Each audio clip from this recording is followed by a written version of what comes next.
महाराष्ट्र के सियासी जमीन पर जिन दो दलों का कब्जा था, उनके बिखरने के बाद अब सवाल है कि बीजेपी के सामने कौन खड़ा होगा। क्या बीजेपी के विरोधी दल मिलकर सियासी रण छेड़ेंगे? ये सवाल इसलिए क्योंकि महाराष्ट्र के सियासी गलियारों में नए गठजोड़ की मांग हो रही है। लक्ष्मण पाटिल ने शिवसेना भवन के पास बैनर लगाकर मांग की है।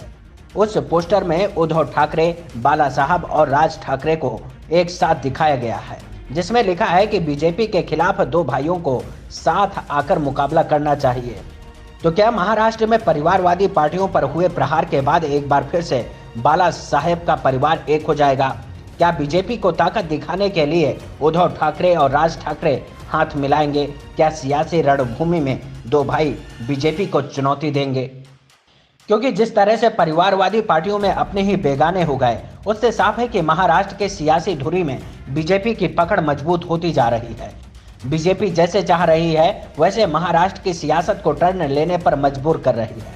अगर ऐसा नहीं होता तो महाराष्ट्र की जनता के बीच सबसे मजबूत पकड़ रखने वाले दो दल कैसे बिखर जाते। ये अलग बात है कि सिर्फ चेहरे बचे हैं, लेकिन नाम और निशान किसी और के हाथ लग गए। शिवसेना का हश्र सबने देखा है। अब उसी राह पर शरद पवार की पार्टी एनसीपी भी है, क्योंकि चाचा के दबदबे पर सेंध लगाकर भतीजे ने ऐसा करवट बदला कि चाचा का सियासी गेम ओवर हो गया। महाराष्ट्र के सियासी समर में बदलते समीकरण का बीजेपी को कितना फायदा होगा, ये तो समय बताएगा। लेकिन एक बात साफ है कि सत्ता के केंद्र बिंदु में बीजेपी का दबदबा बढ़ता जा रहा है। भले ही बीजेपी के विरोधी दल सियासी रण में एकजुट हो जाएं, लेकिन सवाल है कि नए नाम और नए निशान के साथ कितना कमाल कर पाएंगे। Bureau report, watch news.